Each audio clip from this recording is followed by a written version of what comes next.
Hi guys, now I'm standing in my chili pepper room. I moved my ladies indoors now because it's getting fall here in Sweden, so they needed to go inside. I wanted to take them indoors quite early this year. It's September now, and I took them in like in the middle of September because I was afraid that the weather should change super quick, so it would have gained some frost or something.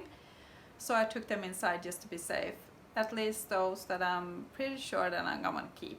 And most of them are actually my old ladies.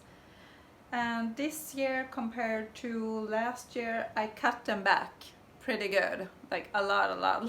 Last year I didn't do so much with them. I just let them be when I took them inside. So I had to clean up after them so much because of the climate change. When I go from outdoors and indoors, they just drop so many leaves and gets like super grumpy the first period of time until they are fully acclimatized inside.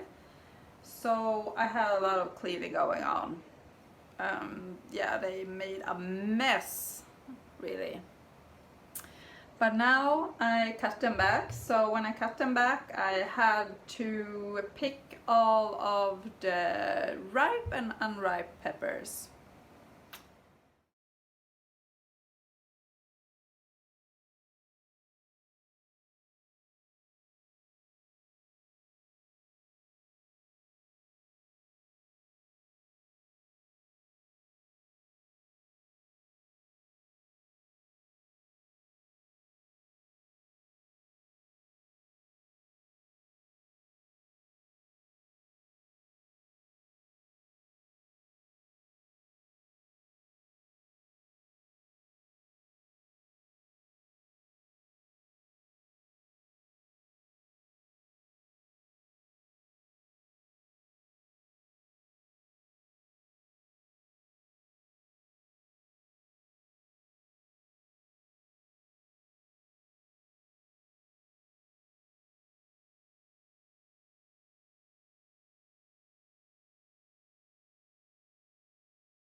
The thing is, when I pick like the unripe peppers, I let them be on my kitchen counter or so on to ripen fully.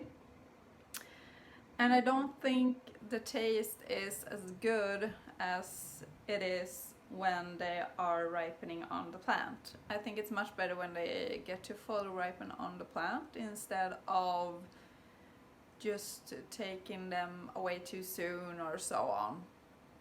So I usually let the plant just be, like I said, and pick all the ripe peppers as long as they're ripening from the plant, and then cut them back some in the springtime.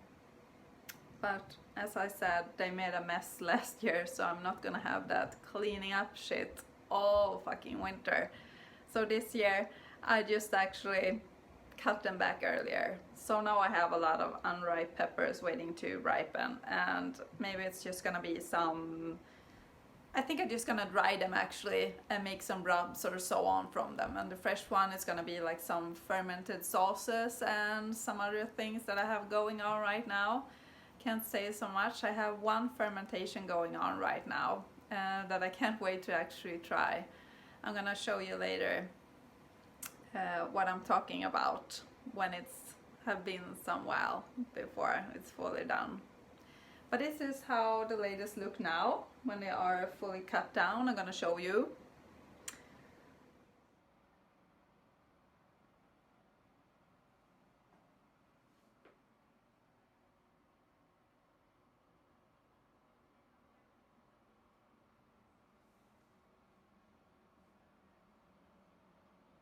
As you can see, I didn't cut everybody down, just like my old overwintered ladies. This one is Pimenta Doneide. She's a newcomer for this year, and I didn't cut her back anything because she has a few peppers that are coming now. She's been quite slow this year, so I'm gonna wait with her actually. maybe I cut her back later if I'm gonna keep her. I haven't like made up my mind yet if she's gonna stay for next year or not. So she's still having her shape and didn't get so much of a haircut. When I took my ladies indoors, I also put up some predator bugs to help against aphids and thrips. So I have some bags here hanging around on my plants with predator bugs in against thrips. Just one of the thrips kind that can come easily indoors. And then I released some predator bugs against aphids as well, just to be on the safe side, because when the plants get stressed they often get troubles with aphids and so on. They are easily a good target then, and I don't have as much time to try to like treat them individually. Like I said before, I have like so many plants, not just peppers, so I can't treat everybody individually. It would take me literally forever to do that, so I'm just keeping that away and release some predator bugs instead. I'm gonna show you my 7-pot bubblegum chocolate as well. I cut her down as well.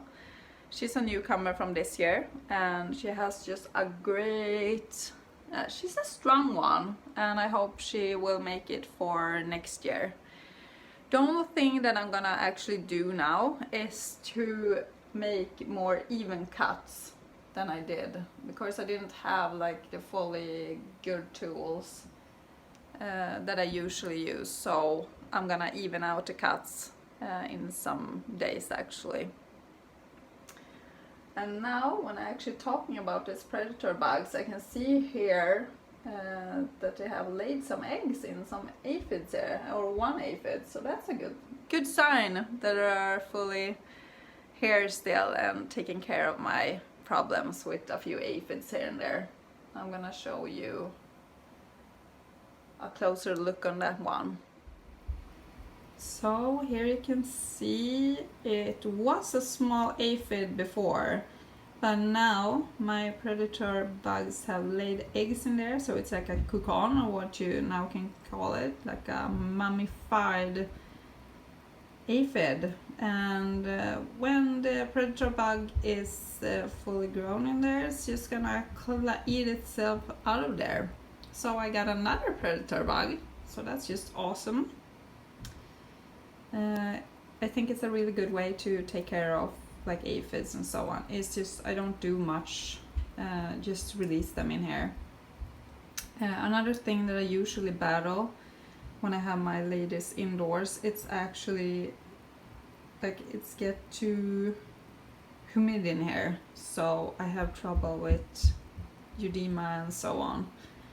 So I have a dehumidifier in here going strong sometimes a day to keep it for not getting too humid in here. But that was like the last thing I had to share for today. It was a short video. I hope you liked it, and take great care of yourself.